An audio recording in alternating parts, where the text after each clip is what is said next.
আচ্ছা, আপনার এই কথাটার বলার আগে আরেকটু কথা বলে নিই যে আমরা আমাদের সংরক্ষিত এলাকার পরিমাণ বৃদ্ধি করেছি।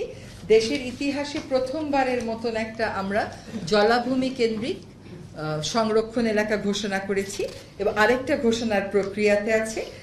আর আমার এই 10 মাসের কাজের একটা অভিজ্ঞতা বলি যে আমি একদিন বললাম যে আমি সব ডিসি মহোদয়দের সাথে একটু টেলিকনফারেন্স জুম কনফারেন্স করতে চাই। বিষয় হচ্ছে যে আন্তর্জাতিক মেছো বিড়াল দিবসে সব ডিসিকে একটা নির্দেশনা দেয়া হলো যে তারা যেন তাদের এলাকাতে একটা সিএনজি ভাড়া করে একটা ব্যানার নিয়ে একটা প্রচারণা চালায় যাতে মেছো বিড়াল মারাটা বন্ধ হয় এবং এটাকে যেন মেছো বাঘ বলা না হয়।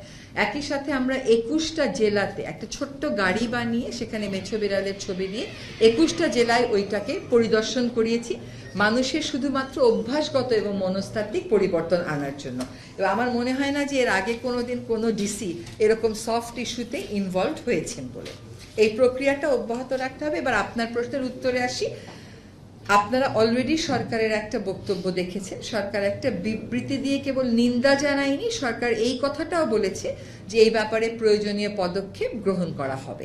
একটু আগে দেখেছি স্বরাষ্ট্র উপদেষ্টা মহোদয় বলেছেন যে যারা এটার জন্য দায়ী তাদের বিরুদ্ধে যথাযথ আইনি ব্যবস্থা তারা গ্রহণ করবে এবং ওই ব্যবস্থা গ্রহণ করাটা পর্যন্ত আমরা অপেক্ষা করি। আরেকটা কথা হচ্ছে যে কেন পারা যাচ্ছে না, এটা প্রত্যেকেরই আসলে আত্মবিশ্লেষণের একটা জায়গা আছে। হ্যাঁ, আমরা খুব একটা আদর্শ পরিবেশে দায়িত্বভারটা গ্রহণ করি নাই এবং আমরা এর লোক ওর লোক এটা সবসময় শুনি। সে অর্থে আমাদেরকে কিন্তু ইস্যু ভিত্তিক কাজ করে যেতে হচ্ছে, বিষয়টাকে প্রাধান্য দিয়ে কাজ করতে হচ্ছে।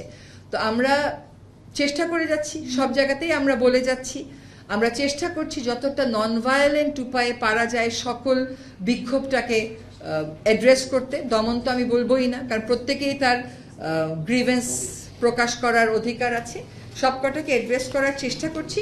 আশা করছি এই যে সহনশীলতা রাষ্ট্রের পর্যায় থেকে আসছে এবং রাষ্ট্রের পর্যায় থেকে ব্যবস্থা গ্রহণের উদ্যোগ গ্রহণ করা হয়েছে, এই সহনশীলতা এবং কার্যকরী উদ্যোগ এটার সমন্বয়েই আসলে আমরা আইনের শাসনের দিকে এগিয়ে যাব। তো ঘটনা না ঘটলে তো আর বিবৃতি দিতে পারে পুলিশের সামনে। তখন কি আমরা কেউ ছিলাম?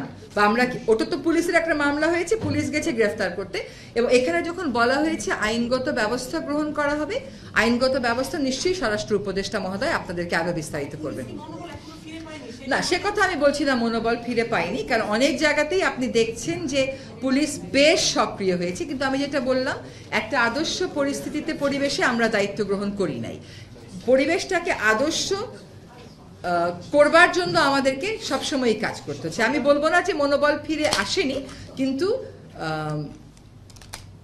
তারা অনেকটাই সক্রিয় হয়েছে, হয়তো আরো সক্রিয় হবে। অ্যাজ আই সেড আর্লিয়ার, যে সন্তুষ্ট হবার কোনো সুযোগ কারোরই নেই। তবে এই মব জাস্টিস যেটা ঘটলো, মব অ্যাটেম্প যেটা ঘটলো, এটাকে আমরা তীব্রভাবে নিন্দা জানাচ্ছি এবং আমরা আবারও বলছি যে আইনি প্রক্রিয়া গ্রহণের কাজটা স্বরাষ্ট্র মন্ত্রণালয় থেকে শুরু হয়েছে।